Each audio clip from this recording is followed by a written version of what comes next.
যোগাযোগের শক্তি আপনার কথাই নয়, কেমনভাবে বলছেন সেটাই আসল। আমরা ভেবেই দেখি না, কিন্তু আমাদের জীবনের বেশিরভাগ ভুল বোঝাবুঝি আসলে কি বলা হয়েছে তার কারণে নয়, বরং কিভাবে বলা হয়েছে তার কারণে ঘটে। একটি গবেষণায় দেখা গেছে ৯০% ঝগড়া হয় কথার জন্য নয়, বলার ভঙ্গির জন্য। ভাবুন তো, একই কথা দুইভাবে বলা যায়। রূঢ় সুরে বললে সামনে থাকা মানুষ আঘাত পাবে, শান্ত ভঙ্গিতে বললে সেটি গঠনমূলক আলোচনায় রূপ নিতে পারে।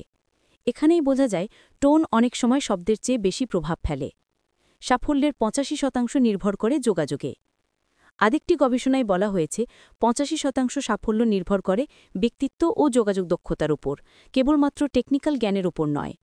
অর্থাৎ আপনি যতই জ্ঞানী হন না কেন, যদি নিজেকে প্রকাশ করতে না পারেন, অন্যদের সাথে সম্পর্ক গড়ে তুলতে না পারেন, তাহলে আপনার দক্ষতা সঠিকভাবে মূল্যায়িত হবে না। কার্যকর যোগাযোগ সমস্যার সমাধান। যোগাযোগ কেবল তথ্য জোয়া নেওয়ার মাধ্যম নয়, এটি সমস্যা সমাধানের সবচেয়ে শক্তিশালী অস্ত্র। সঠিক শব্দ বাছাই, সঠিক টোন, ইতিবাচক বডি ল্যাঙ্গুয়েজ সব মিলে তৈরি হয় কার্যকর যোগাযোগ। আপনার প্রতিটি বাক্যই হতে পারে সেতু বা দেয়াল। প্রশ্ন হল, আপনি আপনার কথাকে সেতু বানাচ্ছেন নাকি দেয়াল তুলছেন?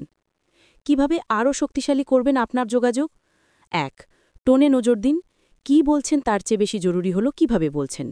২. বডি ল্যাঙ্গুয়েজ ব্যবহার করুন। হাসি, চোখের যোগাযোগ, ভঙ্গি সবই বার্তা বহন করে। ৩. কন্টেন্ট পরিষ্কার রাখুন। জটিলতার বদলে স্পষ্টতা দিন। ৪.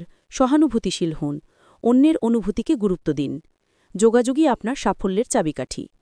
প্রতিদিন আমরা অসংখ্যবার কথা বলি, কিন্তু কতবার ভেবেছি আমি কিভাবে বলছি?